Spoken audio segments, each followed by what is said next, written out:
Let's see. That's it. That's us now. Right, sorry everybody that's been listening to us babble on. I forgot to set up a waiting room for you guys to come in. But welcome, good evening to you all. I'm Nicola Ball, the MD of the Talking Rooms, and also a psychotherapist. And we're joined tonight as part of the Wellbeing Collective with the lovely Lindsay Foster, who I came across on Instagram and thought, I think she's going to tell us some really good, juicy stuff about menopause. So she posts amazing content. She's clearly very dedicated to the cause, which is great. But the particular reason why I wanted this kind of wee partnership conversation was what we see a lot in therapy is women of a certain age presenting with anxiety disorders that they've been diagnosed with by their GP. And it tends to be it's not always an anxiety disorder, it can be hormone related. So I want to get better educated on that for myself as a therapist, but I think as a woman as well, like we can soldier sister each other. So I'm going to hand you over to Lindsay. Lindsay's going to take you through some of her knowledge. And you probably heard at the kind of beginning of this, we are recording the session. So if anything's sensitive that you don't want to discuss, it's preferable to do that. We'll cut the recording off. We can do a Q&A at the end. And Lindsay's also going to share her details that you can reach out to her directly. So we're here to support you. Thank you all for being here in the first place and taking some time out of your nice relaxing evening, and hopefully you enjoy. So over to you, Lindsay. Hi.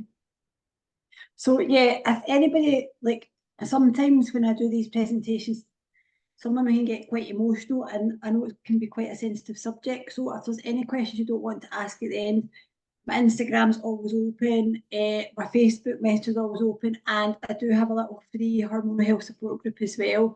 Anyway, I'm going to share my screen and just go through the presentation. So basically it's just a generic, so I could talk about every single one of these subjects for about an hour each. So I'm just trying to give you more of a generic overview of how hormones affect us.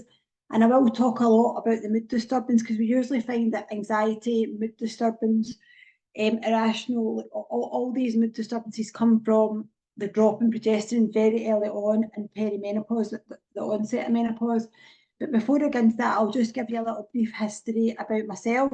So I'll just tell you everything, a wee bit about me and my history and how I got into hormones. And then I'll talk about the effect, like normal hormone cycles, how that changes, and then the symptoms, and then we'll come on to the sort of management part at the end, which is the most important part, because we all want to know how to make ourselves feel better. If anybody's got any questions, you can either get a pen and a piece of paper and write them down and ask them at the end, or me and Nick, I can keep an eye in the chat box, or if you want to come off mute and ask a question. I don't know how you usually work it, Nicola. Anyway, oops. Sorry, there's a Q&A button at the bottom, so if you have any of your questions in the Q&A, and then we'll be able to kind of monitor that as we go through, and we'll try and answer all the questions within the time that we have. But also, as Lindsay's saying, this can kick up a lot of stuff for people. So, we are both here to support you individually. If you want to reach out and ask any personal questions, we're here to support you. This is just a wee bit of background about me, and the reason I put these two pictures up is just this shows me. So this was me like at my heaviest. I was in my probably mid-20s, and I didn't realise at the time, but a lot of this weight gain was down to synthetic hormones and the contraceptive pill. And the reason I put that picture up, because it shows me in two different body shapes, and it was just to talk a wee bit more about health.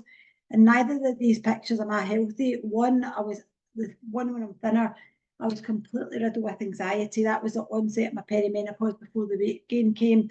And I was just obsessed with eating. I was just obsessive compulsive disorder. And the other one, I wasn't healthy either. So I would say now I'm the healthiest I've ever been. My whole life's balanced. My hormones feel balanced. And it's because of all the practices I follow to monitor my health and keep myself healthy. But anyway, my background, so I've got a wee bit of an eclectic background. I started off as a fine art student. I went into fine art textiles, and I did my dissertation on art therapy. And it was after doing that, I'd always worked in healthcare. So from the age of 16, I've worked in care homes, old folks' homes, and even when I was doing my art degree, I worked in the hospital as a healthcare assistant. So I've worked in some sort of health for nearly 30 years. I did my fine art, and then I did a special interest project and a dissertation in art therapy, and that was the route I was going to go down. But I couldn't afford the postgraduate, so I ended up becoming an occupational therapist, and my plan was to specialise in mental health, where I could use my art degree and use art as a therapeutic medium. So probably 18 years in healthcare. This is a bit an older slide. And I worked a lot in acute psychiatry, locked wards, community mental health, older adults mental health, and then I was highly specialist in neurorehabilitation, major trauma, and chronic physical disabilities. So it was there I probably developed most of my skills in assessing complex needs of complex individuals, and I think that probably makes me a bit more unique to other sort of coaches out there. Then I've always wanted to be a personal trainer. I've always kept myself fit. Well, I lost a lot of weight when I came off the contraceptive pill. I actually lost, and I started eating a bit better. I lost 6 stone really quickly, and I'd always wanted to be a personal trainer. But I had a bad accident and lost my voice, and I had to oh God, that's my brain fog. Speech and language therapy for a long time, so I never had the competence. Then eventually I did my personal training in lockdown, and this was just before my perimenopause started. And I was very much a transformational coach. Now I'm more of a health coach. And then everything was going really well, and I hit perimenopause. I didn't realise it was perimenopause. And I suffered extremely bad anxiety when I was younger. I just probably around the time, I don't know if the contraceptive pill had anything to do with it. I do think it was the synthetic hormones that made it worse. And I was really, really bad with anxiety. Like I had to have cognitive behavioural therapy. I tried to take I did take an overdose, and it was just horrendous. And this was what hit me first in perimenopause. Was this anxiety was back, the health anxiety was back. I just did not know what was wrong with me. My life was great. I had a lovely house, a lovely family. I just did this amazing body transformation. I had done my personal training that I wanted to do my whole life. I had loads of clients. My business just rocketed. I was in a job I loved as well, and I just couldn't understand why I was feeling like this. I was an absolute broken, watered down mess. I was completely and utterly joyless. I had anxiety and severe depression in my younger years, and it wasn't the same sort of thing. It was different. And perimenopause anxiety and depression is very different from clinical depression and anxiety, and it is really bad. And if you have suffered from anxiety and depression, or any sort of mental illness, or you have any degree of neurodiversity in the past, perimenopause can hit you much harder than it does. And a lot of these conditions and previous traumas can actually resurge during this time. And that's important to know. And I think the doctors, sorry, I've gone off tangent a wee bit, the doctors tend to treat it with antidepressants. I don't know, metazoline, I can't remember, venlafaxine, sertraline, all these kind of things. But a lot of evidence shows that anxiety and depression, perimenopausal anxiety, depression needs treated with more than that. We need to get the hormones balanced. So sometimes some psychotherapy probably is a bit better than medication, and HRT, and it's namely the drop in progesterone, which we'll go into. Anyway, so I hit perimenopause, didn't have a clue what was going on. Somebody mentioned perimenopause to me, and I just went down a rabbit hole, and I've never come out of that rabbit hole since.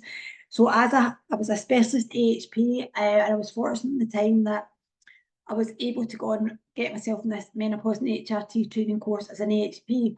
Now it's actually, I think, mainly meant to be open to pharmacists and nurses and GPs. So I didn't lie, I just omitted what I actually did. So I got in this really good training course, and it was Louise Newson from Newson Health that was kind of running it. And then I was singing this HRT from everybody needs HRT. Went to my doctor, couldn't get HRT. 18 months later, after trying for ages, total broken mess, I got HRT. 10th of June, I remember it, I think it was 2022, I got this patch outside the chemist. I slapped it in my bum, and I was like, waiting for the magical moment, and it never came, and things went from bad to worse then, because I was given estrogen and a synthetic hormone that was nothing like my own progesterone. I did not need estrogen. I had far too much estrogen. And that's how perimenopause differs from menopause, but we'll talk about that later on. And it made me worse. And I was on holiday with my mum and I was just crying all the time. She said, give me the hormones. They're making you worse. They're making you crazy. You just know yourself. And I started crying because I knew she was right. And I said, well, what's next? I can't feel like this forever. I cannot live like this. And then that's when I just started doing loads and loads of research, ended up going down the functional route. I did my functional nutrition and health training. Now nearly finished my functional clinical practitioner training, functional health. And I came off the HRT altogether, and now I just manage things, but with nutrition, supplements, herbs. I have tried progesterone only HRT and different HRTs through the past few years, but I'm finding that my hormone profile has completely changed now, which we'll talk about a bit later on. But I'm finding that just working through things naturally is working a lot better for me. And I put in there last year, I actually won the Scottish Health and Fitness Infants of the Year Award, which was really nice. I was only 2 years in the industry, so yeah, just put that into the one trumpet a wee bit. Well done, Lindsay. Well done. That's a great achievement. And I have been absolutely amazed at how much this is kind of taken off. So, in the amount of women, I've got over 1,000 people in my free group, over 2,000 online clients, and I'm just testing hormones constantly. Anyway, I'm not going to go into this next slide because I kind of said that in the introduction. So you'll probably find I talk around a lot of slides, but you've got these sort of information anyway. So I just wanted to ask, how much do you know about perimenopause and menopause? So I know I've kind of told you quite a lot there. So, well, quite hard because you can't really put your hands up. So normally I do this kind of live, but it was how many people have heard of perimenopause? And I think probably a lot of you have probably heard of it now because it is more well known. And there is key differences between perimenopause and menopause, and they're massive. I'm going to talk about that in a minute. There's massive differences, and there's 4 stages of perimenopause. Menopause is just one day, which we'll talk about. There's 4 key stages to the menstrual cycle, and there's 5 key sex hormones. Now, about 4 years ago, believe it or not, I couldn't have told you the sex hormones. I didn't even know anything about a menstrual cycle because we're not taught that. But kids nowadays, and a lot of my younger clients are really clued up in tracking their cycle, which is really good. Anyway, menopause is actually just one day. So people will say, oh, I've got the menopause. And I said, well, no, you don't, because menopause is one day. After that, you're postmenopause. Before that, you're peri or premenopausal. So it's marks one full day, so 366 days after you've had no period. So if you had a period at 365 days, your year starts again from scratch. And if you're under 45, I think you need 2 full years without a period before the class has been postmenopausal. The average age of onset is 51, but I see women from, I think the youngest person documented recently was 18 to go through a menopause. And I'm like 40, probably 44, and I'm not quite postmenopausal yet, but I'm definitely near it. And I've got a lot of people in their 30s who are going through the menopause. And at the other side of the coin, I've got women nearly 60 who are still cycling naturally. So we do know that women live a third of their lives post-menopause. And if you club that with perimenopause, that's a lot of our life with these hormones imbalanced. Because menopause can precede, perimenopause can precede the menopause by 12 to 15 years. And it's this perimenopause stage when all the hormones to the doctors test look normal. So they'll test your functional stimulating hormone and it'll be normal. And because that does not elevate till later on. And it's this early stage that is not recognised in mainstream medicine well enough that causes the horrendous symptoms. And the average onset of perimenopause is actually age of 36. And I would say that's when I had my second baby. And it was after that I, like, see, when I look back, I was like, I was loopy. It was midlife crisis. I was like, I couldn't even tell you some of the stuff I was doing. Like, I was crazy. So 36 to 45, and I see a wide varied pattern of the age of onset. And the age of onset can be quite genetic. So my mum, for instance, had her menopause, I think, when she was 44. Same age, and I think I'm going to be the same. I think I'll stop cycling completely this year. So it's quite good to, if you've got living family, to ask like your mum, your aunt, your sisters and things. So, because that can determine usually when yours is going to be. I put this wee slide in because sometimes I do these kind of presentations and work, and it's really just to show that perimenopause just doesn't affect women. It's a whole health condition, it's a whole family condition. It affects every single woman born female at birth, and I think women make up 51% of the population, not 50. It affects our sons, our daughters, our husbands, our work colleagues. It affects everybody, and we should all need to know it. We all need to understand it, and it's something all women go through. And if you're a woman of perimenopausal age, it's highly likely you're going to have adolescent kids in your house. And if you've got a daughter, I've got an 11-year-old whose estrogen is as high as mine and progesterone is low. And it's hard because we're almost having a second puberty. So it's quite hard. It is a significant factor in marriage breakdowns. So I see that two sides of the coin. So people promoting like kind of HRT and the medical management might see that quite negatively, but actually, well, it depends what your marriage is like, but quite often I think this happens because women get to this age and they think, I need to put myself first. I'm fed up in this relationship. This is not serving me anymore. I'm off. And sometimes it breaks down because of low libido, there's lots of arguing, there's a lack of understanding. And it's quite hard living with somebody with a mood disorder. And this is a really sad one. And the highest rate of suicide in women is at perimenopausal age, and I'm sure it's the age of 45 to 54.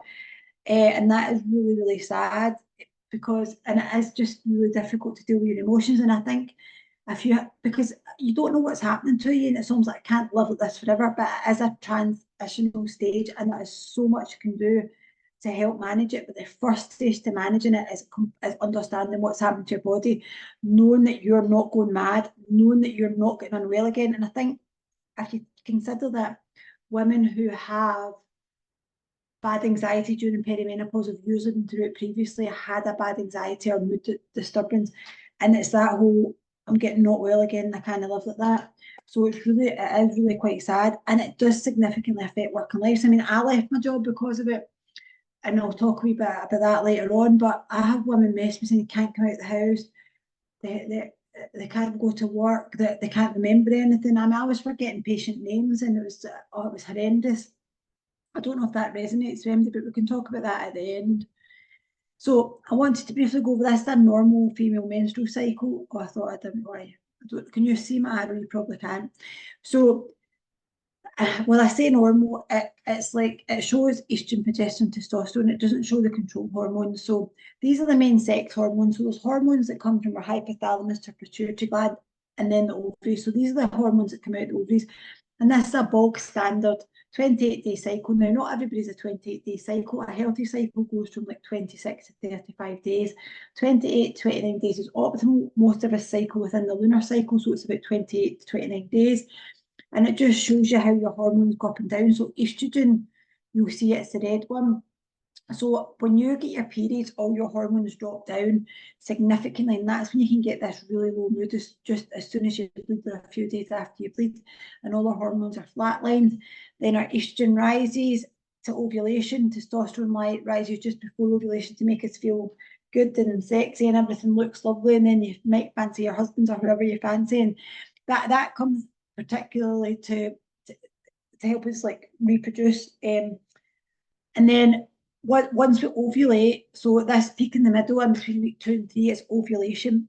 Now, once you ovulate, your estrogen drops back down, and then your progesterone starts to rise. So when you ovulate, you release the egg, and half the egg becomes a corpus luteum, and it starts to produce all this progesterone. Now, this isn't a very realistic description, because progesterone actually rises to twice the amount that estrogen rises. So progesterone should be right away up here, but it's so underlooked or so overlooked in medical medicine that the real, it's very hard to get a real depiction of it. And then the corpus luteum also produces a wee bit of estrogen, so you get a little rise in estrogen, and then they all drop down again. So this is what happens in a normal menstrual cycle. I think I'm going to show you what happens in the next menstrual. I don't know if what one. No, I haven't. All right, okay. So I've not put the slide in. So during perimenopause, what happens is we don't always ovulate because the follicles aren't suitable for ovulation, so we don't have this progesterone peak, and our estrogen just stays up and up and up and doesn't come down. So it doesn't go up and down, and we become estrogen dominant. And it's this high estrogen to the low progesterone causes all the mood disturbances and the anxiety and the bloating and just all the kinds of reactions. And then post-menopause, everything goes to our low estrogen and progesterone, and that causes different symptoms, which I'm going to go over in my next few slides. So this shows you the female hormones through the lifespan, and I think it's important to know this. So as you can see early on, this is like puberty, so probably the estrogen starts to rise about age anything between 9 to 11. Everybody's slightly different. And as you can see, the estrogen's the red one, so it peaks way before progesterone. And this is why the wee girls get the sore boobs. Sometimes they get the acne, they get the mood disturbance. You look at them the wrong way. Like my wee girl, I'm not even allowed in the room. It's like, keep out. And it's just awful. Like, it's just all this heightened mood. And I keep trying to explain to her, she's estrogen, darling. She's coming out in rashes all the time, so I've had to reduce her dairy, and I've had to take all these cheap cosmetics off her because they're full of xenoestrogens. So what happens at this stage is, if the bleeds are really heavy and the moods are really bad, and then they get the hormonal acne, they'll go to doctor, or what happens with lots are put in the pill, always the pill to stop the hormones. But then it stops your progesterone maturing, and it just takes that couple of years for the progesterone to mature, for it to counterbalance the estrogen. And it takes a good maybe 3 or 4 years. And then, as you can see, the estrogen's the red one, so that is what we've shown. Progesterone goes much higher than estrogen. We produce much higher amounts of progesterone in the second half of the cycle than we do estrogen. And we're working a yin and yang, so estrogen goes up, comes down, progesterone goes up and down. And then we get to perimenopause. Now, as you can see, estrogen peaks to 7 times higher than any other stage of life. And this is when we get all the histamine response, we get rashes, we get irritability, we get bloating, we get weight gain, because estrogen affects insulin. Insulin affects how much weight we can lose, can affect our thyroid, it can affect our autoimmune response, we get joint aches, there's so many things that estrogen that's unopposed. And because our follicles and the ovaries are a bit older, they're not suitable for ovulation. So we don't ovulate, so we don't produce progesterone. And progesterone is a hormone that calms us down. It breaks into a metabolite that crosses the blood-brain barrier and activates our GABA receptors.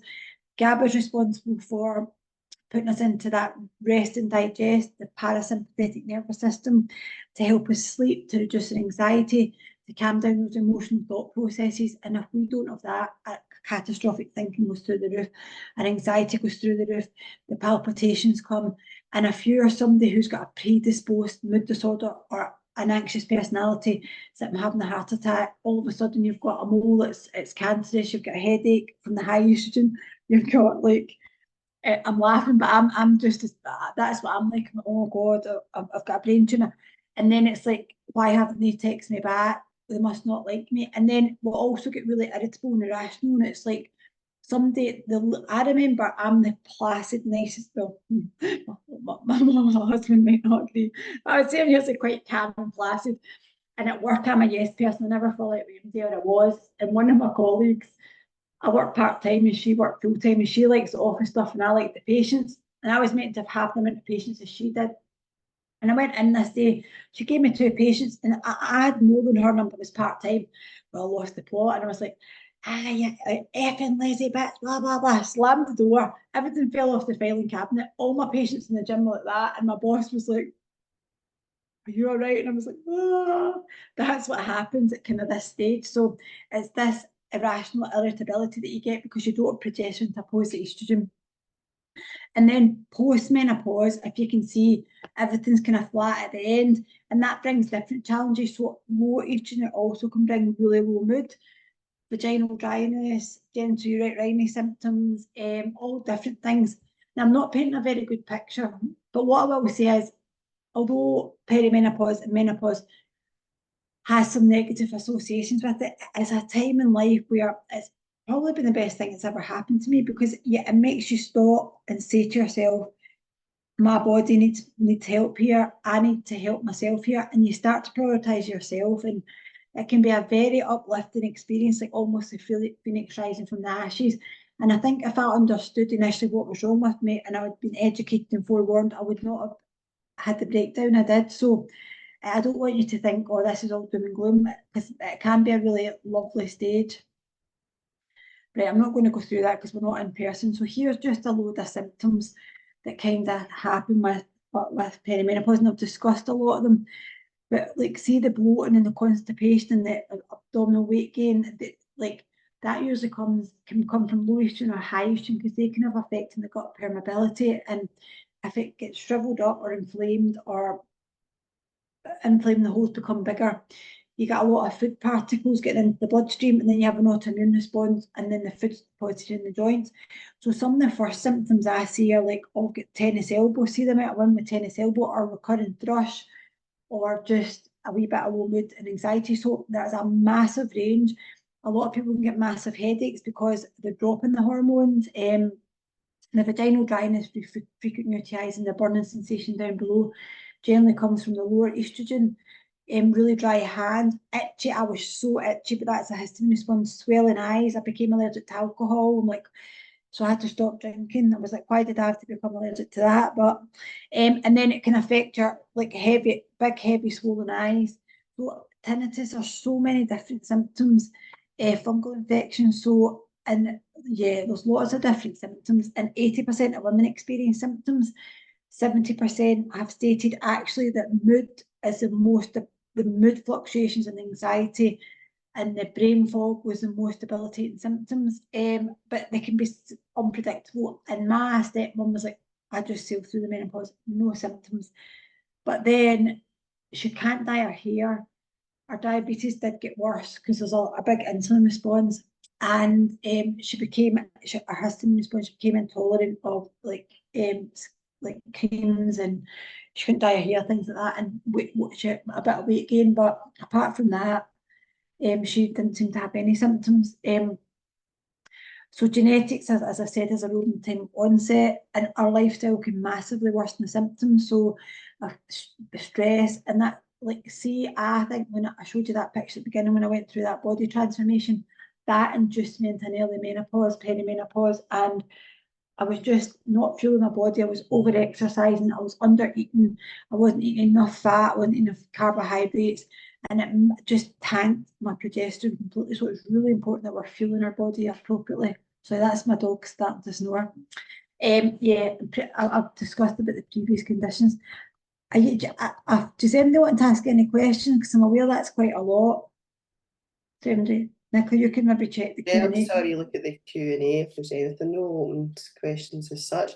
It's really interesting so far, Lindsay. To be fair, I've just realised that I'm perimenopausal because I love to stick all the boxes for something that I've been going through for the last year. Yeah. And a lot was to do with gut health.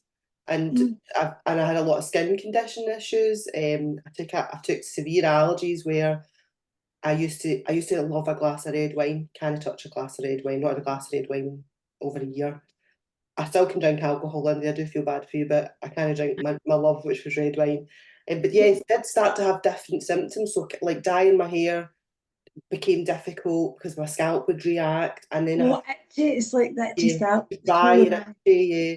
I've had a lot of skin issues like for the last year. I'm actually like just coming out the other side of it. But like what you were saying, being allergic to putting on creams or perfumes or sugar gel or just really Yeah. sensitive to. So what happens is the high estrogen creates more histamine, and high estrogen also downregulates an enzyme in the gut called DO, and that breaks the histamine down. So you're not producing enough to break the histamine down, but then histamine increases estrogen. So it's like a vicious cycle. So I mean, I probably could drink some alcohol, but I can't drink wine, and that's all I drink. And then I just have to use tropic products for everything, like natural products. And my Yeah, skin, even I just have the soap. I clean with vinegar and baking soda and essential oils. I don't have any endocrine disturbing chemicals in my house if I can help it because of this histamine response. And so I'm going into this a wee bit later on, but they sort of like 10 of your cycles when you produce the most estrogen. So at that, I can't have bone broth, I can't have fermented food. Well, I can now, but I couldn't then. So, and the gut health issues massive, the bloating, the IBS, yeah, it's the intolerance to wheat and dairy and all these yeah, things, it's massive. So, and you wouldn't think that was associated with menopause. And that's why you get the joint aches and pains in it when you're younger. So, Anyway, the other thing that makes menopause worse is this: we can have it all. Now, I used to, like a badge of honor, be like, oh, I do all these classes, I run, I cycle, I swim, I've got 2 jobs, I'm a mum. And everybody's like, you're listening to your day just makes you tired. I've done my 33,000 steps, and then your body just goes. Yeah. So my body just crashed, and this creates something called HP access. Eric, sorry, my dog's snoring. HP access dysregulation, and that is a talk on its own. I've got 2 talks in that, and it's all about managing stress. So that might be quite interesting for me to come back and go over. And because cortisol and progesterone share the same biochemical pathway, so if we've got high stress and high anxiety, that downregulates progesterone further. And if we've got high stress and anxiety, we're producing more adrenaline, which fills up the same cell receptor as progesterone, so it can't act on the nuclei of the cell to calm us down. So we need to manage stress management, boundary setting, positive self-talk. Probably a lot of the things that you probably do with your clients is so important, but I could talk that's a whole talk on its own. Technology overload. I mean, I'm just never off this phone, honestly. Light toxicity. So I would say probably about this time we should be winding down, maybe having a screen on your phone, blue light protectors in your eyes, or trying to have some boundaries with the phone. Massive social and financial pressures. Well, a lot of my one-to-one clients, I do like a wellness film where we look at all these areas to see and score them. But there's so much pressure nowadays in life, and there's all this fakeness in Instagram, like it's like the highlight reel, and everybody's like, oh, their life's so much better than mine. I guarantee it isn't, because I do come up on Instagram and I just like blah blah blah and I talk away. But if I post a picture on Facebook, guarantee I've taken about 20 of the pictures and I'm making sure I'm looking my skinniest and my hair's all right. So we don't see all that, and we just have, and it's we've got a lot more to try and live up to.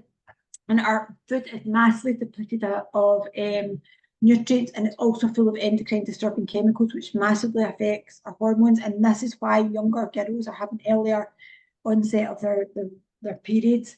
Medication and synthetic hormones just make everything worse. We don't actually treat the root cause. We manage illness. We fling medicine, and that just kills the gut. Lots of chemicals, we've discussed that, and then things like caffeine, alcohol, structural stressors. So we're never off the laptops.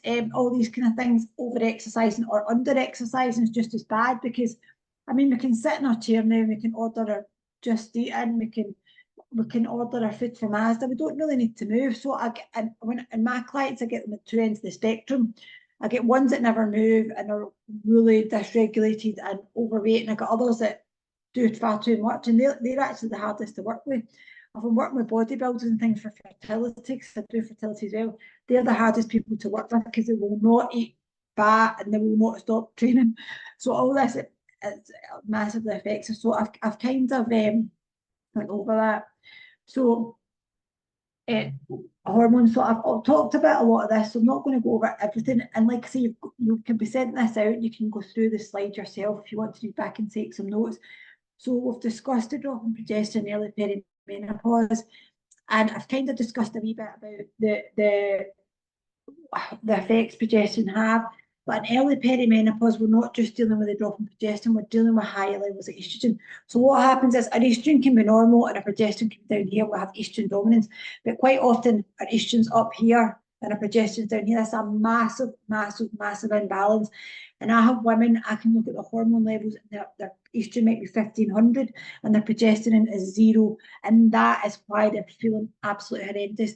And that can cause weight gain, rage, forgetfulness, histamine, the brain fog. Oh God, my brain fog was horrendous. I forgot to pick my kids up from nursery once because I couldn't remember they finished at 1. I forgot to re-register as an AHP. I don't know, many times I flooded the bathroom because I left the bath on. One day, one of my clients came into the toilet and said, Lindsay, there's some burning in your kitchen. I put the chops on and forgot about them.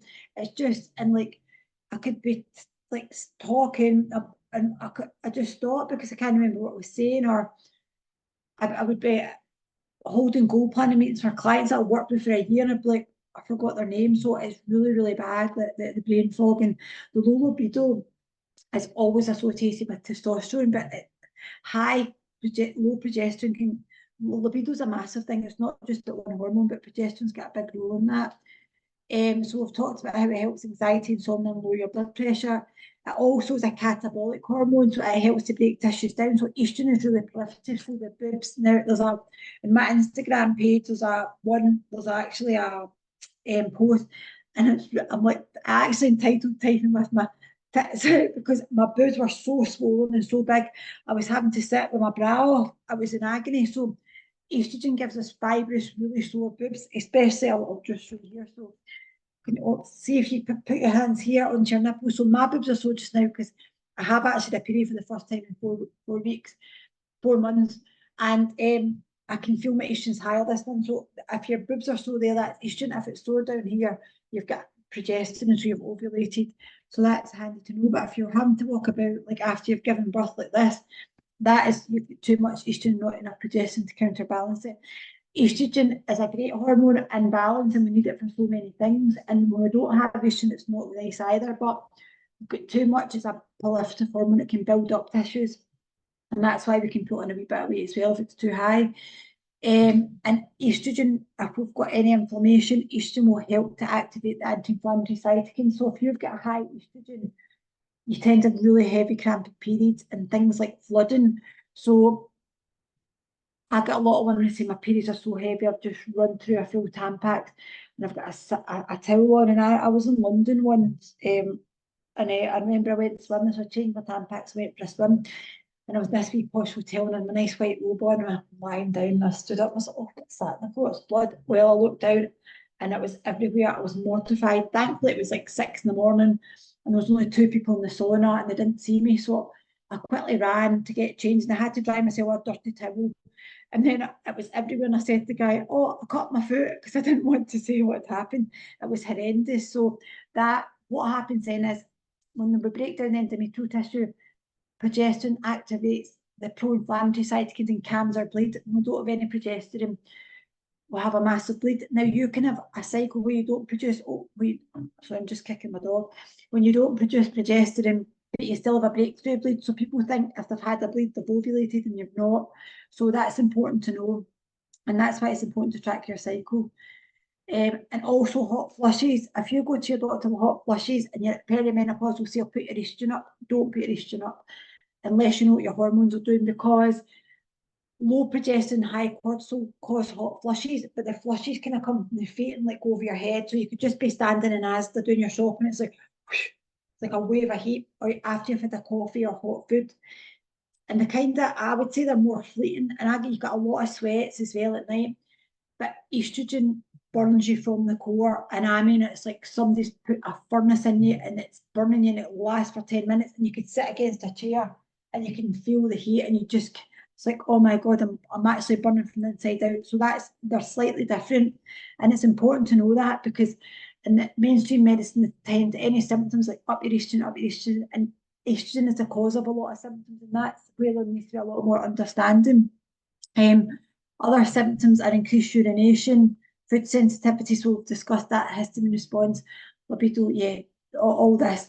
So I'm just going to briefly go over testosterone. It is an important hormone, so it's not that I just want to brush past it, but for the imbalances, it mainly is estrogen, progesterone. So testosterone is actually as detrimental high as it is low, and that's why it's really important that you get your levels checked before you actually start it. And I've got a lot of women who said, I've been trying to get testosterone, I've got really low libido, and I'm like, your androgens are too high, you do not need testosterone. But if you have low testosterone, you might find you get more muscle aches and pains, brain fog, no libido, like absolutely none at all. But like I say, libido is there's a lot more to take in. And a lot of these hormone symptoms overlap. So I would say before you start testosterone, it's important to start estrogen and progesterone first 2 minutes. Sorry, my dog's snoring, he won't stop snoring. And then you can maybe get your testosterone levels kind of checked. And a lot of times you see on medicine, it's like, you don't need your levels checked, we should go on symptoms alone. But having tested about 500 women in the past 6 months, I would definitely say before you're better to know your levels. But and it certainly helped me. So because I've had a lot of women who just keep getting estrogenized. I'm like, that's far too much estrogen. I had one lady who was only young, she got premature ovarian insufficiency, when we tested her hormones, she said, I'm just don't absorb the estrogen. She was on gel, a 200 patch or a 100 patch, might be 200, and she was taking oral estrogen, and she was only on the Mirena coil. And I was like, you do not have enough progesterone, that is dangerous, your estrogen will be through the roof. She went, it's not, I don't absorb it. So she got a test and her estrogen was 3,000 and her progesterone was zero. And she was like, oh my God. Went to her GP couldn't believe it. And then when she titrated it down, a lot of her symptoms disappeared, but it was just wrongly treated because some of the symptoms overlap. So that's why it's important to know. But having no testosterone is important because we need testosterone for muscle, we need the progesterone for muscle, and we need estrogen for bone and muscle. So we need all three hormones playing an important role. But ironically, to what you might kind of see, so testosterone can take a wee drop in early perimenopause, but it usually peaks back up. I don't know why, I have no idea. And I see this a lot in my hormone testing. You get a little peak, it seems to peak back up towards late menopause, early menopause, and I don't know if her body starts to produce more testosterone and androgens because all our estrogens that are not made from ovaries are produced from testosterone. So I don't know if the body creates more testosterone to make more estrogens just as a to try and get more. I'm not 100% sure on that one. So estrogen, I know I've gave estrogen a bad rap, but it's an amazing hormone. It gives us our curves, it makes us nice and young and youthful, and gives us our boobs and low. I'm now experiencing a lot of low estrogen symptoms, and that is my mood can be really takes a real dip at times. And I've had lots of recurring UTIs, got stress incontinence, my skin's much drier, so I'm really having to make sure I'm moisturising all the time. Um, my sleep's great because of the supplements I take. I do take topical estrogen, that's the only HRT I take at the minute. Um, and also people can develop constipation with low estrogen because estrogen's a lubricator, it lubricates everything. You get more wrinkles, you get dry hair, dry skin, slow gut motility, so you don't tend to go to the toilet as quick, really dry eyes. So if you've got dry eyes and you're not on HRT, omega-7 dry buckwheat or but oh, I can't remember. But omega food, there's not that many foods with omega-7, but that is really good for your dry eyes. You get weight around the tummy area, and I have women coming to me because I'm a personal trainer as well, and it's like I can't lose this tummy weight, and that's because our fat cells in the tummy produce estrogen, not estradiol, estrone. It's a different type of estrogen. So the body is desperate for estrogen. It will start putting a lot of fat. All the fat goes to the tummy so that we can produce more estrogen. Total grey, no mood, total lack of motivation, lack of enthusiasm. So it can be really hard, low estrogen. And like, I'm not against HRT. I know I don't take it myself, but that's because I'm very sensitive to external hormones. I always have been. I'm even sensitive to my own hormones. I had horrific pregnancies, hospitalised in both because my body hated the extra hormones. But um, you can manage it with supplements. But I always say if your estrogen's low and your hormones are low, an HRT is going to help you take it, but it's just a small part of a large toolbox. You have so many other things you need to do as well. If you can get silent symptoms if your estrogen's low, like osteoporosis, poor heart health, and dementia. So the the and a lot of the medical papers they blame the dip in estrogen for all this. A lot of the functional health sites say there's no evidence for that, and it's just a lot of these papers are written by pharmaceutical companies. I kind of try not to be too far functional or too far medical and kind of sit in the middle and try and read as much research from all different areas as I can. I do think we are made to have a menopause. All mammals have a menopause. Our bodies are exceptionally clever in actually preparing us for menopause, and our adrenal cortex takes over all the hormone production. So for the hormones we need, men do not have the hormones that we have in our, and they don't really develop. They have less dementia and things than us. So it's like I'm not 100% convinced that it's all about HRT, but what does happen a lot now is if we're on the contraceptive pill from the age of 15 to 35, our hormones, our natural hormones have stopped and we can't build up a reserve. So it's almost like they stop our hormones with these synthetic hormones, and then we get to a certain age, and they're like, you need to take these hormones. And I just think if we didn't take all these synthetic hormones that switch off our own hormones early on in life, we would be able to have a much easier menopause transition. We can support our bone health, our heart health, our brain health with good nourishment, the right exercise, the right supplements, the right sort of mindset and lifestyle and spiritual practices and resting. So there's so much we can do to promote things naturally as well as HRT.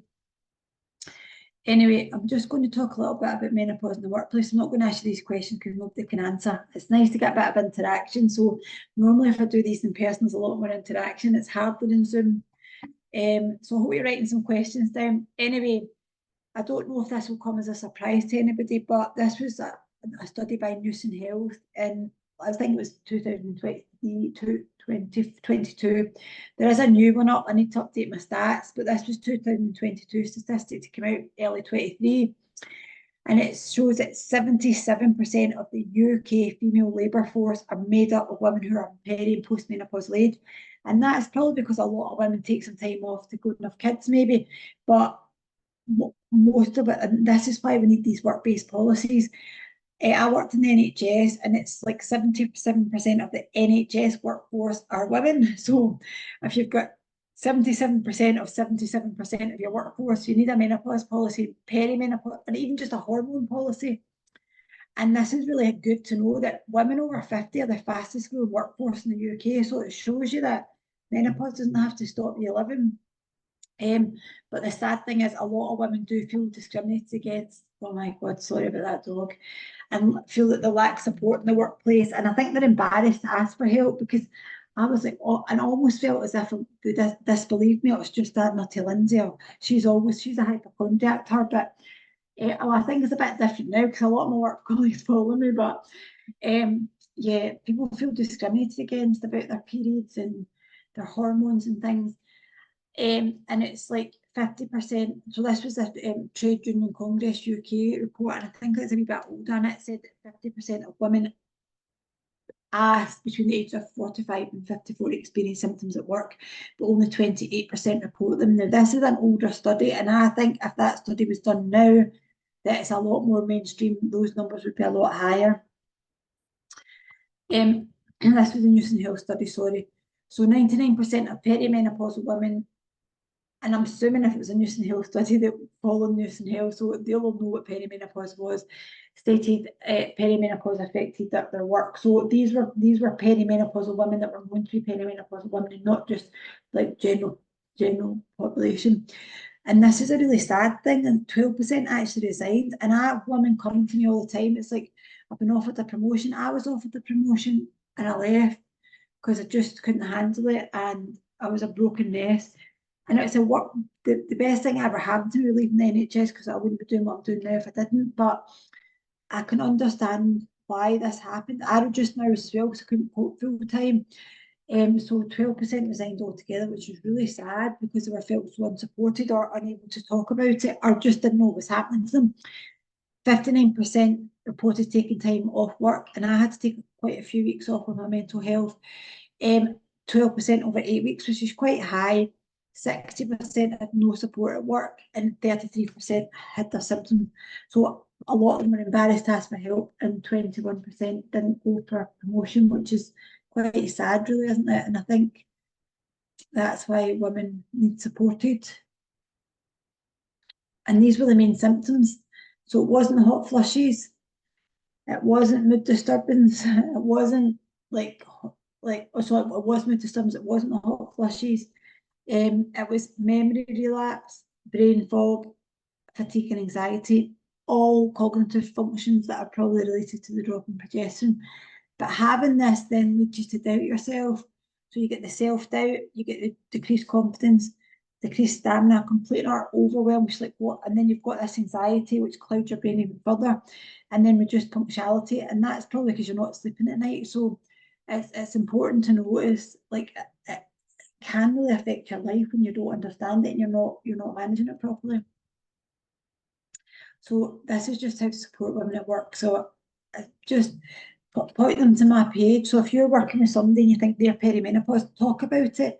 If you can see somebody's moods are up and down throughout the month, like, it's very cyclical, and your PMS and things can get worse. And if you are, I don't know if any of you are managers or you have employees, make sure they've got like if they're having hot flushes, make sure there's somewhere to go. If you're working with somebody, just you have an open talk about hormones. You might want to finish your work and say, "Oh, I listened to this hormone talk. It was really interesting." And just open up, have those conversations, and educate as many women as you can. And all work should have a menopause policy. They should have a I mean, it says menopause. It should be perimenopause or hormone policy. We should have suitable stress management protocols in place, risk assessments and things as well. So I just put that in just to cover work. So is there any questions before I go on to the sort of management of it? Sorry, if I get enough time, I'll try and go through this really quickly. Yeah, I've pulled up the chat, so everybody's still here, but you're answering, I think, the questions as you're going along, Lindsay, as well. It's really informative. I think from my point of view, the workplace is that information's really important. So it's for us to educate ourselves as women, but also Yeah. somebody that runs a business and works with lots of different businesses. So I'm going in and supporting businesses and writing their mental health strategies for their teams. And one of the things that we talk about, I'm like, do you have well, I have used the word menopause policy as opposed to hormone policy, but I will extend that and change that. And 9 times out of 10, they don't. And if they do, they still that's not been communicated to their staff as well. So the staff don't know what mental health support they can get, and they also don't know what kind of support they can get going through kind of their hormonal journey. So I think there's a lot of work to be done to educate Oh, people massive. and to I get the mean, communication out. But I think this is a brilliant, this is a great place for everybody to start in terms of just opening up the conversation, but also taking what's coming up for me, Lindsay, is like it's taking the shame out of it. Like this is a human oh, experience. We're women, and this is part of our journey. And when I think about when you're younger, you're kind of shamed by males, for bleeding when you're very young, and there is a lot of still, I think, embarrassment about what's happening in your body, and that's a barrier to communication. So having these types of conversations, I just feel is really important. I know, and also it's not even just in the workplace, but I mean, if you're working with clients and patients, and it's important to recognise that. And then like, I can tell my clients are coming to me, oh, and I say, I don't feel well, I'm not losing weight, I'm dead fat. And then I'm like, what day your cycle on? And I can tell it's going to be day 21 to 23. And I said, that's what's wrong with you, it's your hormones. So understanding how that like affects you cyclically, and I've got 2 full trainings on managing your hormones through the cycle, and I've got loads of different ones, but yeah, it's definitely, and yeah, taking the shame. We should be celebrating our bleeds. Our bleeds are amazing. They're Absolutely. really most Yeah, important thing. we've got a wee question here for you, Lindsay. From Danny. Have you come across women who are unmasking ADHD symptoms during perimenopause? Oh, 100, Oh, I get diagnosed with ADHD and perimenopause. I mean, I think looking back, I probably had it all my life, but so I've got loads of clients with ADHD. What happens is, obviously, when you've got ADHD, your neurotransmitters are much more sensitive. So they're much more sensitive to this drop in progesterone. And I find when the estrogen's higher, you can have well, everybody's different, but you can have a much more manic period. And then your mood just, you're kind of up and down. So like emotional eating gets worse, emotional shopping gets worse, turning to alcohol can get worse, the brain fog gets worse, and all your ADHD traits tend to get worse. And this is the effect that the drop in progesterone and the high estrogen has in the neurotransmitters, and then also that the low estrogen kind of has in the neurotransmitters. So hormones will get hormone receptors all through our brain and our body, and yeah, it tends to be that the mood fluctuations are a lot worse for people with ADHD or any kind of neurodiversity. So dyslexia, dyspraxia. Oh God, this dog, sorry. Wait a minute. Yeah, so and I find a lot of women are getting, you like to say, diagnosed with ADHD because the symptoms have been much more exacerbated during perimenopause because of the drop in the hormones. it Um, sounds like it becomes more difficult to mask the ADHD when there's such a spike in the other symptoms then. So yeah, that's probably for what well, reason people are starting to also recognise that. I think with the irritability and the brain fog, and it just makes all your ADHD traits a bit like exaggerates them a bit more. So then, like, I think all my life, loads of people always said you've got ADHD, but I never really thought I did. And then I was seeing more and more traits. So when I did the test, it was like 98%. And then, so yeah, I do think it definitely exacerbates all these kind of symptoms. And with the amazing amount of women who are getting diagnosed with ADHD in their late 30s, early 40s now. So definitely. So if you do think you've got ADHD, you can just do a wee screen and take it to your doctor, and because it's quite expensive, price, I think it's £2,000, but your doctor can do it for free, and you can get little screens online that will show you whether you're like, I think my initial screen was 98% positive for ADHD. So, and like you can go to your doctor, and I think that sometimes I know it appears about an 8 month waiting list, but they'll put you through it for free. And then it kind of gives you a bit of understanding. I wouldn't take any meds anyway myself because I don't really take anything. But if you're finding life's unmanageable, it's definitely worth, like, I'll give you more understanding if nothing else. Yeah, there's actually a great supplement that I take. So I'm undiagnosed ADHD, but my daughter is diagnosed and going through the process of her diagnosis, and which took 6 years, by the way. And going through that process, every question that she was answering yes to, I was like, yeah, that's me. Uh, And I take a great supplement. I can't. It's from a company called Roots, and what it does is it sort of settles your mind, so that yeah, constant racing thoughts, and the million thoughts at one time. I'll find the name of it and I'll pop it out in an email. But I've only been using it a couple of weeks and I can't believe the difference. yeah. So I take supplements as well that help. So I think that's the thing, when you don't have the progesterone to help you calm you down and switch over, you're just constant. You can't switch off, and that is a big trait of ADHD. And you've just got no GABA receptors to switch. And I find that it's a lot of women who that's why women end up using alcohol and things to switch over and calm down, but actually just makes everything worse the next day because we don't have the GABA receptors from the low progesterone to do that. But like adaptogenic herbs, I'll discuss them in the supplement, but are really good, like rhodiola, ashwagandha. I've got a couple of supplements here I was going to show you that I take every single day. Okay. Anyway, I'm just going to go over these quickly because I know we've not got much time left, and these are more just for education anyway. So, lifestyle and hormonal health is massive. So we need to look at things like, and early perimenopause is more influenced by nutrition, by lifestyle. So nutrition, I'm going to go over that. There's a couple of slides in that. Stress management, massive. Sleep. Oh, if you're not going to sleep, you've got nothing. Exercise, not too little, not too much. Movement, getting out in oh God, that's my brain fog. Getting out in nature, reducing exposure to toxins and endocrine disturbing chemicals, that is massive. And this is so important that people so overlook joy and rest. And I always say to people, write down a list of 10 things that you enjoy, what you used to enjoy, and I want you to try and do one thing every day. And that could just be sitting in a cafe, having a cup of coffee, and people watching, reading a book, having a bath, it doesn't need to be in the elaborate, having a lie in, sitting in your gut, I don't know. Like you've got to do things that bring you joy. You've got to rest and you've got to restore. And one of these are out of sync, nothing's going to work. So, this is a bit where we go wrong. So, women go wrong because they restrict the calories, they restrict their fat, you need fat, all your hormones are made from fat.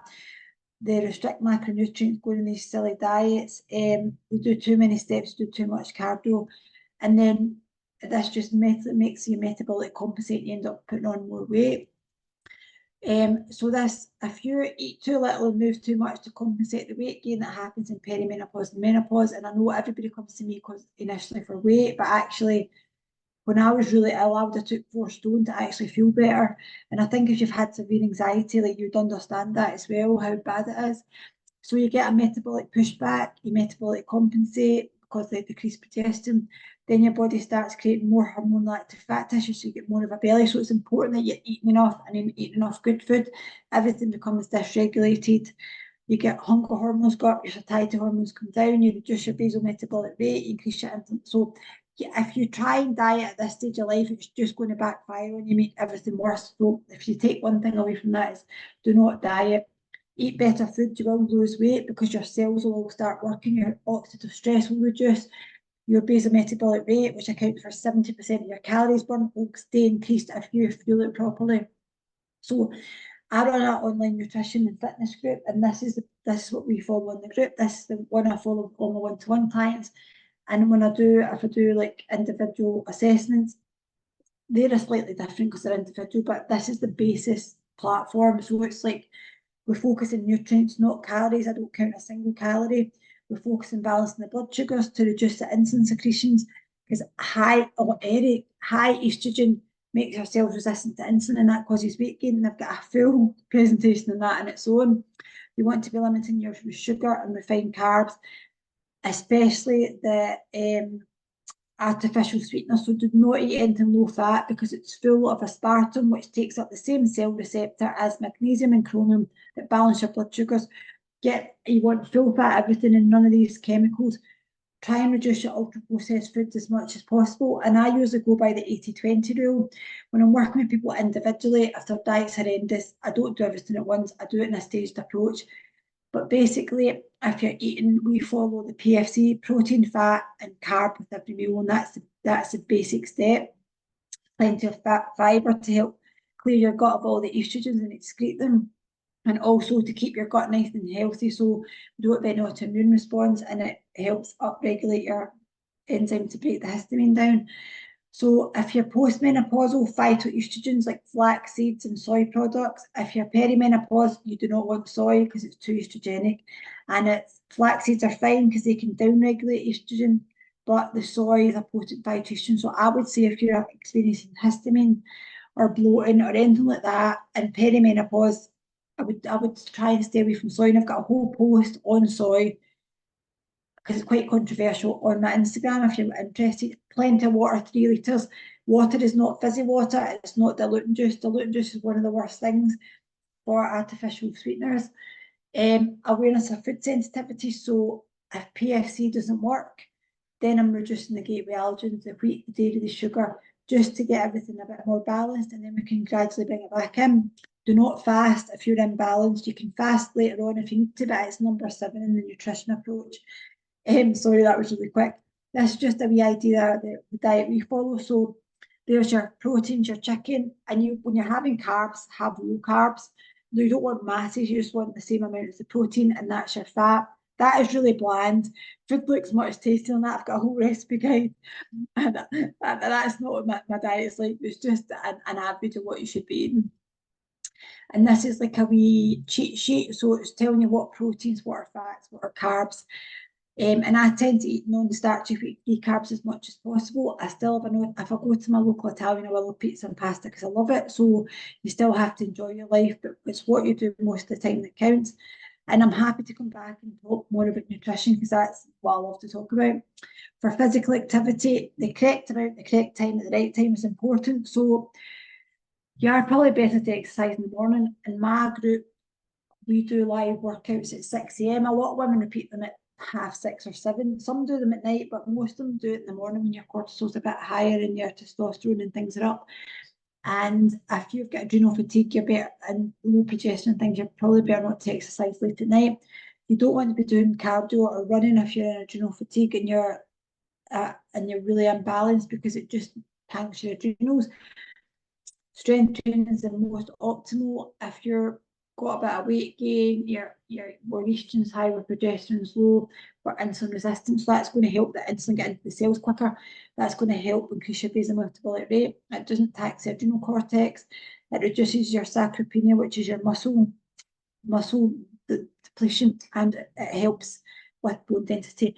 And the rate will lose a lot of muscle over the age of 35, and every year it increases, and our muscle burns the most calories. The amino acids in our muscles is what keeps us alive. When we die of starvation, it's because we don't have enough amino acids. And the more muscle you have, and I know this from working in a rehabilitation all my life, I could have a 60-year-old in with high muscle mass and a 23-year-old went on, and guaranteed that 60-year-old who's got a much healthier lifestyle and much more muscle on them will make a better recovery than a 23-year-old who's really overweight or really malnourished. So I did a metabolic test today, and my metabolic health was age 29. And I think that's because and I only do my 5 week classes in my group and my walking now. So it's because I'm consistent in my eating healthy and training. Probably 3 to 4 times a week for 30 to 60 minutes. I've said AM's better. You need to get enough recovery. So if you're doing loads of exercise and you're not losing weight, you're feeling terrible, that's why. So walking's low impact, steady state. It doesn't drain your adrenal cortex. Walking's far better than running for you, unless you're totally balanced and you love running. But I just can't run anymore. One, because I pee myself. Two, because it makes me shattered and I lie on the couch all day. Walking yoga. Yoga is very good at supporting managing stress, supporting the vagus nerve, bringing it into a parasympathetic nervous system. It can be a really good spiritual practice. And all these low impact things help with blood sugar balance, bone density. So it's good to get a mix of like yoga, Pilates with the strength training and the walking, maybe swimming if you want. Right, okay, I'm not going to get into that because we've covered the stress and the hormone connection. Sleep. So sleep and mood management, you probably know all this already. So cover the life balance. I can come back and do the whole stress management thing another time if you want, because it's really in depth. When you get up in the morning, get some sunlight, go for a walk, journal, gratitude, loads of different spiritual practice to help support. And Nicola, you'll probably know a lot more about this than me. Do you know, it's like, I'm just aware of the time. So there's a big list there you can have a read back. So endocrine disturbing chemicals, massive. So I've got a wee, I'm a Tropic ambassador, some of you might be as well. But Tropic, Neil Sharp, probably is another one. And if you download the Think Dirty app, and I scan everything before I buy it now, they're full of toxins.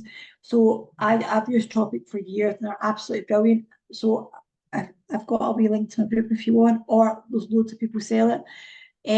Also plastics, pesticides in food. So organic's better, but it's quite expensive. But things like, there's a 2 lists, the Dirty Dozen and the Clean 15. For your Dirty Dozen, I would go organic if you can afford to. Cleaning products we covered. And don't drink out of plastic bottles. Get yourself one of these nice steel bottles. B&M do them for £4. This is a Tropic one. You don't have to pay £65 for a Stanley or glass, but don't drink out of plastic bottles if you can help it, and do not eat plastic tubs in the microwave. And then that's probably the basics. I don't even know if I've got time to go into HRT. Do you want me to do that, or? Well, I mean, everybody's still here. How much longer do you think you'll be, Lindsay? It's really up to I've seen yourself. a But I few think what would slides. be useful is kind of like, we kind of now understand the symptoms. And Yeah, I guess for people that are watching would be like, well, what do I do now? yeah. So there's two. So when I'm assessing a client and looking at a hormone profile, I always give them 2 options. So I always recommend that if you wanted to take HRT, this is what I would be asking your GP for. So you have to have that discussion with your GP. I don't prescribe. I just tell them what about the HRT because I'm qualified to do that. And what I would suggest that we should be discussing. But ultimately, HRT is just a small part. So you need the nutrition and everything we've talked about. So, oh, Eric, sorry about this. So over 1 million women in the UK take HRT, and it's really good that we are getting HRT. But I think we've gone kind of full circle on that. Now, when you're going to doctor for anything, they're like, "Oh, you're 39 or 40. Do you want some HRT?" And they're giving people synthetic HRT, which is not what you need. So it can loads of benefits to HRT if your body likes it. Some people just can't tolerate it, but most people do, and it can have a massive impact on those who are really low in mood and really struggling. Because it can reduce, especially if you're postmenopausal, the estrogen can reduce your burning, soreness, prevent prolapse, anything down below. It stops everything getting dry and shriveled up. So it's estrogen is really good. Topical estrogen is really good. And if you've had an estrogen dominant cancer, you can still take the topical estrogen. If you're having low mood, migraines, anxiety, irritability, progesterone therapy can be an absolute game changer. I wish they gave progesterone only therapy to women in perimenopause because we don't need estrogen, we just need progesterone. But in the UK, unfortunately, at the minute, it's not licensed for that. So it's quite good at just regulating and bringing your hormones into balance again can really massively reduce hot flushes, and it can increase your libido as well as part of the whole jigsaw. So I've said, however, early perimenopause, what happens is sometimes managing your stress and lifestyle and that can actually help more than HRT. And I often see women being over estrogenized and actually being put on HRT, and it makes them worse. So it's important to know what stage of perimenopause you're at, what your hormones are doing before you take HRT. And it's given to people in the NHS and symptoms alone, they don't test. And I'm like, I used to say when I did my NHS, and you don't need to test because your hormones fluctuate. They fluctuate naturally. But if you test your hormones on a specific day of the cycle, you can gain so much knowledge, because only certain hormones fluctuate, and they fluctuate within a range. So here's a wee example of a hormone test I did. So this one shows high estrogen, high androgens, and low progesterone. So this lady was only 38 and her estrogen levels were 700. So this was mid second half of the cycle, when estrogen would have been much higher in the first half of the cycle. So I would suspect that estrogen level were well in the thousands at day 10. Her follicle stimulating hormone was normal. So she went to doctor, that's all they would have tested, and says, no, your hormones are fine. Her luteinizing hormone, which is the hormone that actually makes ovulation, is really high. So that wouldn't be as high as that at this stage of the cycle. And that shows me that our body was struggling to ovulate.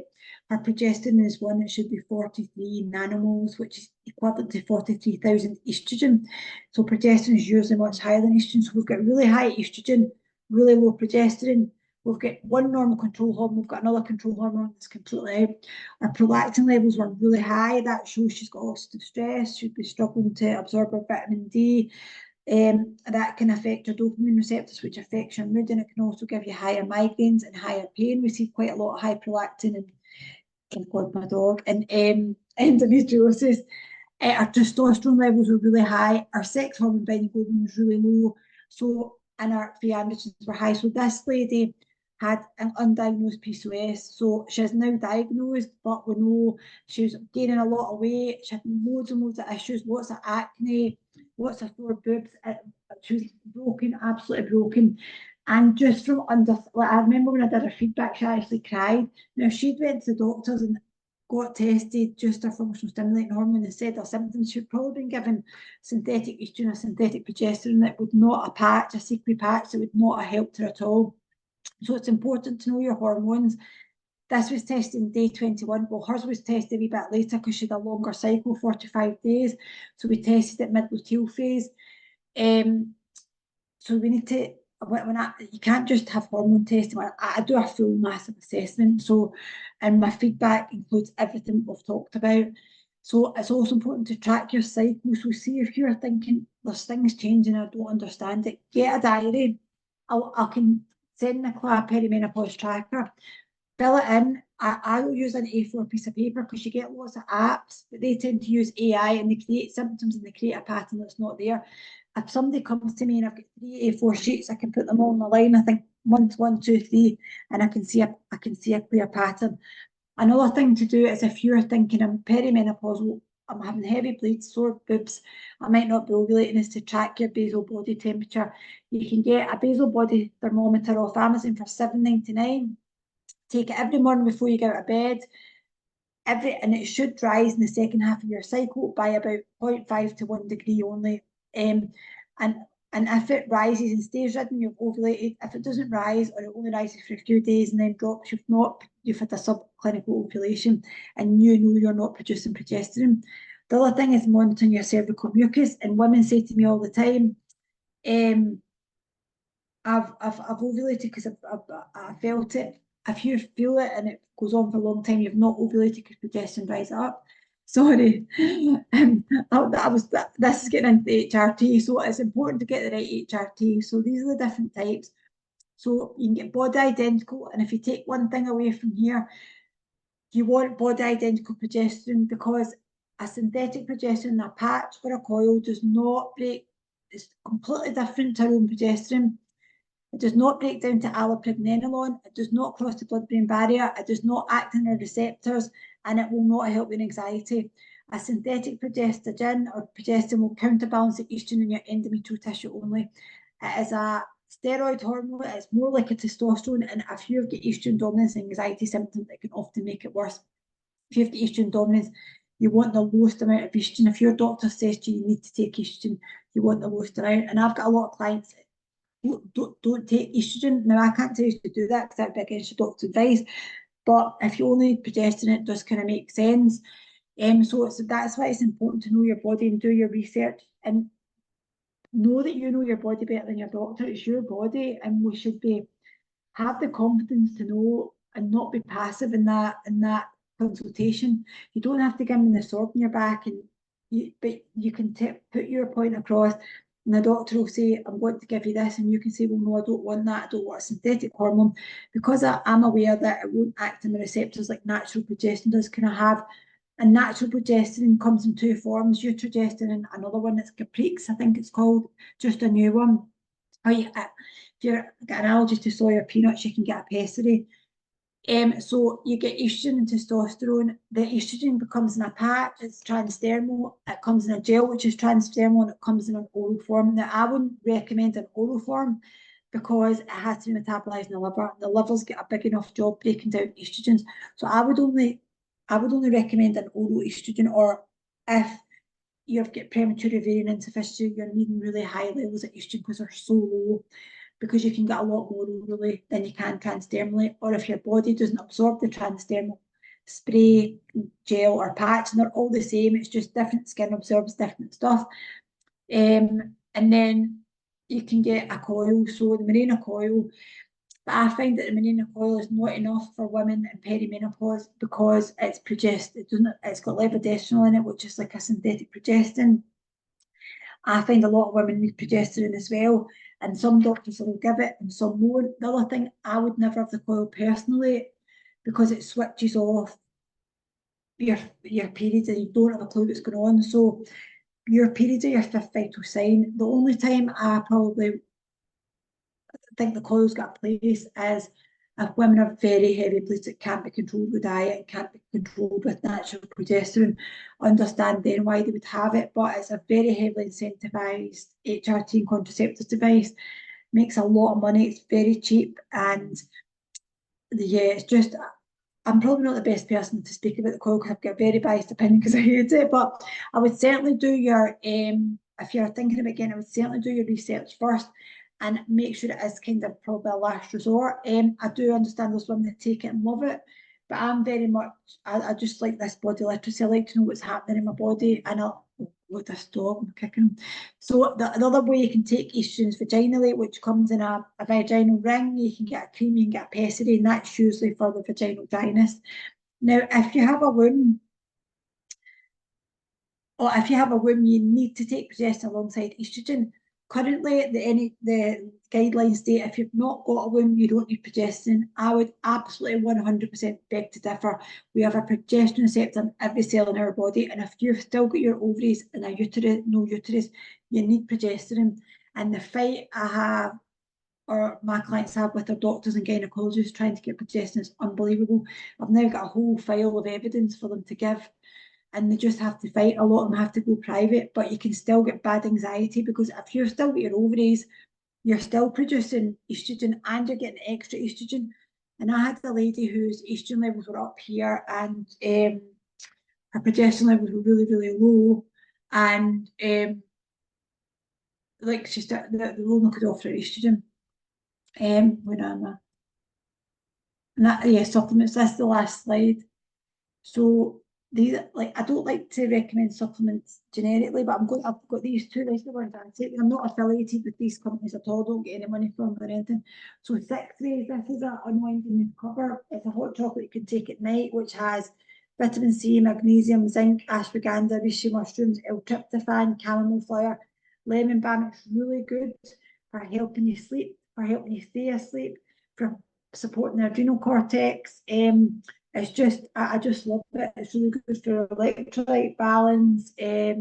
Magnesium's a macromineral. If you don't take anything else, take magnesium glycinate. Nutrient is a really good supplement company, medical grade supplement company. That's all I usually use. And this one's really good in the morning for energy. It's got diet. It's got all your B vitamins in it to support the adrenal cortex.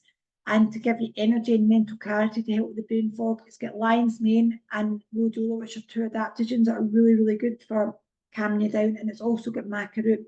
So maca root's good at binding hormones, so that if you get any free hormones in the blood, it'll help bind them so they can act in the cells and they don't go rogue. The other one is dim, which you can't get in this country anymore. It's been banned. It was really good for estrogen dominance. I've no idea why they've banned it. Just madness. It's just broccoli. Black cohosh is really good for hot flushes. I've spelt that wrong. But not if you've got any liver issues. Vitamin D is also a really good supplement for everybody to take. Zinc is very good for low progesterone. Yeah, but these have basically everything in them. And I just think it's one drink in the morning, one drink at night. And that's me. I'm so sorry I went over. Oh, Is it? Lindsay, that was phenomenal, really, honestly. Like that's been a real education. It's, And I hope everybody else took some good learning out. I've noticed actually there's a couple of my colleagues are on here as well, which is great because as you said at the beginning, the reason for our initial interest was because you were talking about 77% of the workforce are of that age. Well, 90% of your client base are females, and I would aye, say 80% of them are in that range. So, yeah, there's a lot of people that are sitting, in therapy and, but it's a bit like what you're saying. We need to arm them with lots of different tools. It's not just slap a patch on. There's lots of different things to do, and therapy can be really helpful. But yeah, that's been really useful, Lindsay. I'm going to stop the recording here, then I'm just going to that's invite fine. people who want to have any questions. Oh, sorry.